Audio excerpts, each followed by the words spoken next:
Welcome to Legal Tidbits with attorney Christopher X. Maher.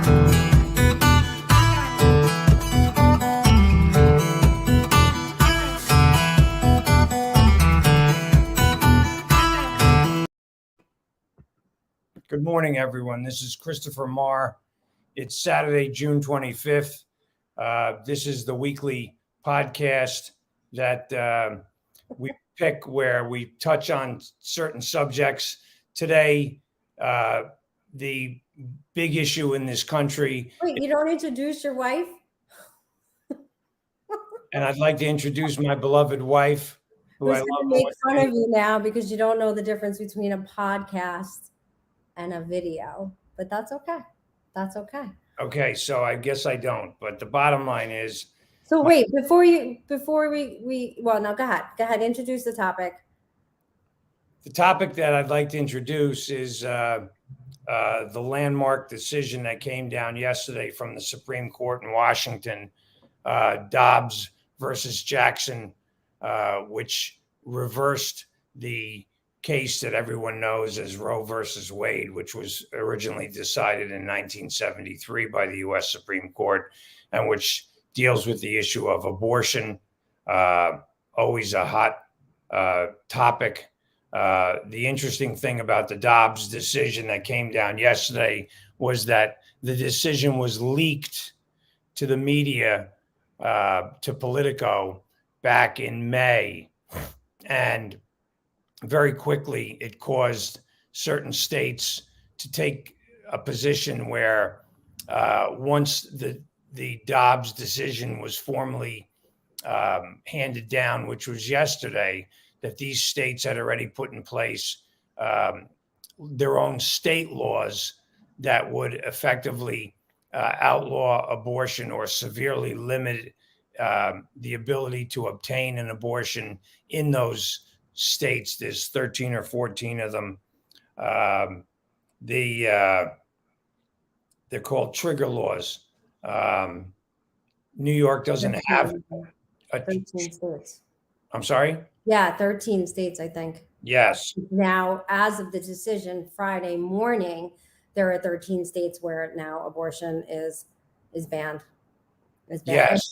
So it's not funny. It's just my mother has been telling me this was going to happen since I was a very little girl. And obviously people my mom's age, I think, what year was it when women were first allowed to have credit cards? I mean, it was like 1980. It was something like pretty recent as far as yes. as far as I'm concerned. So what some women have lived through as far as their rights, seeing a day like this actually come to fruition, it's scary. It's scary for a lot of people. And it's difficult too, because there are some people who are anti-abortion who absolutely have the right sentiments, care about every life, care about every child. And then obviously women who believe we have the rights to our own bodies have their own opinions and their own feelings. It's just, how does something like this become a political thing? I don't get it. Just don't get it. Sorry. Go ahead. Well, it's a decision that I have not read the full decision yet. We will talk about it further, but suffice it to say that it will change the landscape in this country in some very fundamental ways, not just with respect to a woman's ability to govern or control what she does with her own body, but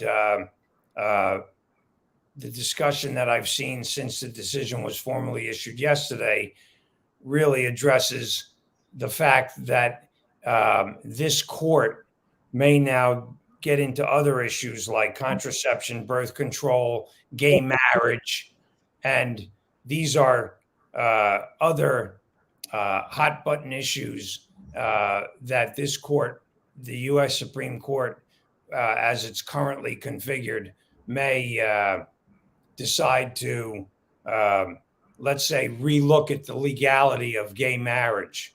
Okay, same-sex marriage is a right that is fairly recent. I can think in my career as an attorney going back 30 plus years when gay marriage in New York was not legal. It wasn't legal anywhere. It's legal now in New York. And the same goes for contraception and birth control. There were times when contraception and birth control were illegal to a great degree.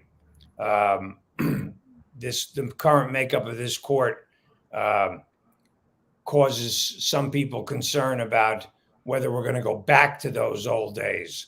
Well, and it's funny that you say that, because a lot of people, what they say basically is this decision just goes back to giving the states the right to govern, right?